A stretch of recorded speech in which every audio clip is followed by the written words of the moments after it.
Olá, queria falar hoje um pouquinho para vocês sobre terapias com crianças e adolescentes.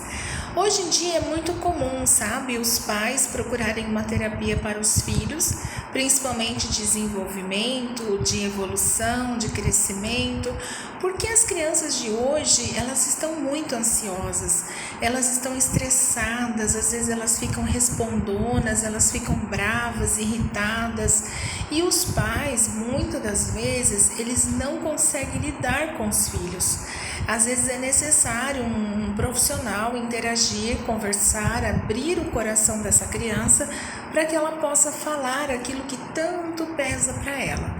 E sabe, amados, numa reprogramação mental, quando eu e você ainda estávamos na barriga da nossa mãe, a partir do 5º mês de gestação, o nosso cérebro começa então a gravar as emoções de nossas mães, gravar os sentimentos, gravar os medos, os traumas, as rejeições, os pensamentos de dificuldade, de coisas que elas passavam na época e que eram um desafio. Conforme a criança, depois que ela nasce, ela vai crescendo, ela vai desenvolvendo, esses registros ficam gravados na mente inconsciente.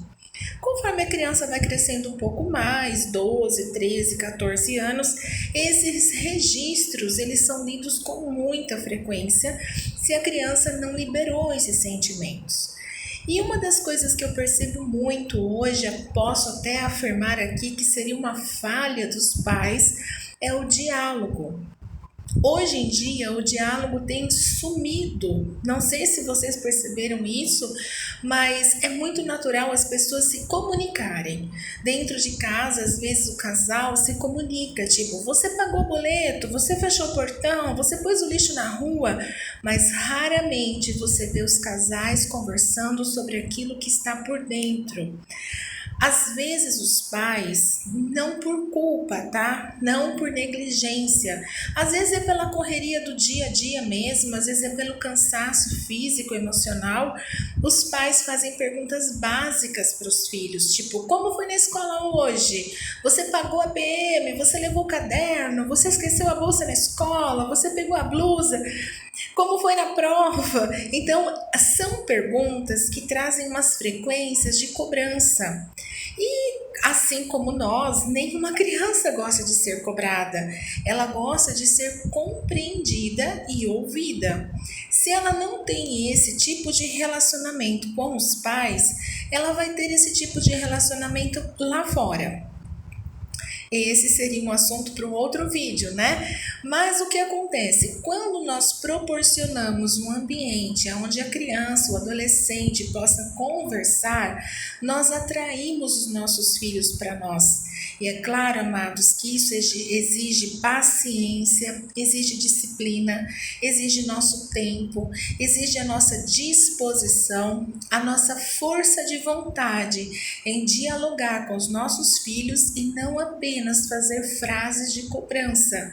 Por isso eu percebo que os adolescentes de hoje são tão rebeldes, porque os pais, eles tratam as crianças como se elas fossem algo de consumo deles.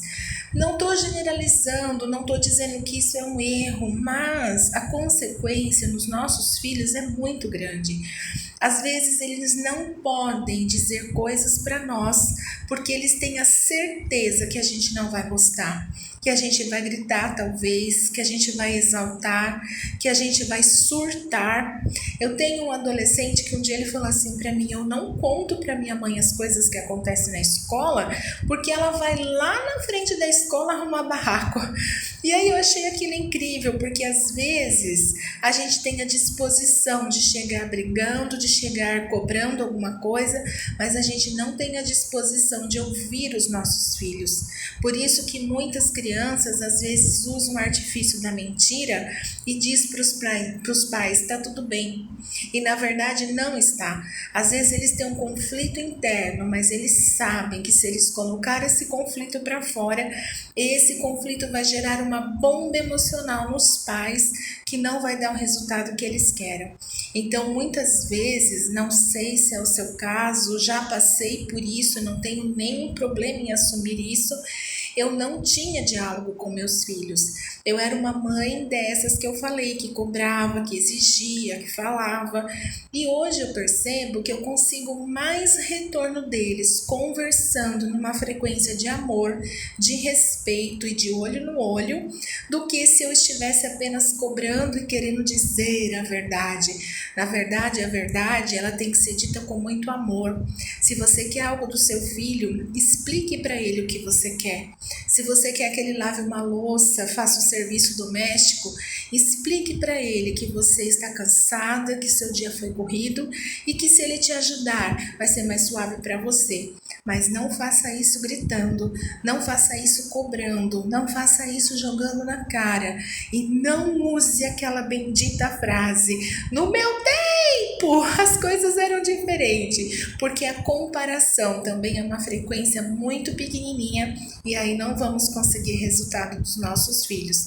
O melhor caminho ainda é o caminho do amor, do diálogo, da conversa e olhar os filhos nos olhos, porque assim eles vão entender que eles, além de ter um pai, de ter uma mãe, eles têm um amigo em casa. Só que lembre de uma coisa, lá fora é fácil fazer amigos, porque os amigos não corrigem, não tiram sarro, não zoam, eles ouvem as historinhas. Mas às vezes o filho quer conversar com o pai ou com a mãe e os pais não têm tempo, ou estão estressados ou não querem ouvir. E aí então o adolescente se fecha, a criança se fecha e ele não vai expor aquilo que lá dentro poderia ser colocado para fora, ser trabalhado e ser adquirido uma nova informação, um alinhamento mais gostoso e as coisas se resolverem melhor. Um grande abraço para você. Lembre-se que o diálogo é uma forma linda de se expressar e que você pode, mesmo que não tenha esse hábito, começar agora, começar de novo e começar direito. Um grande abraço para você e sua família, viu? Até mais!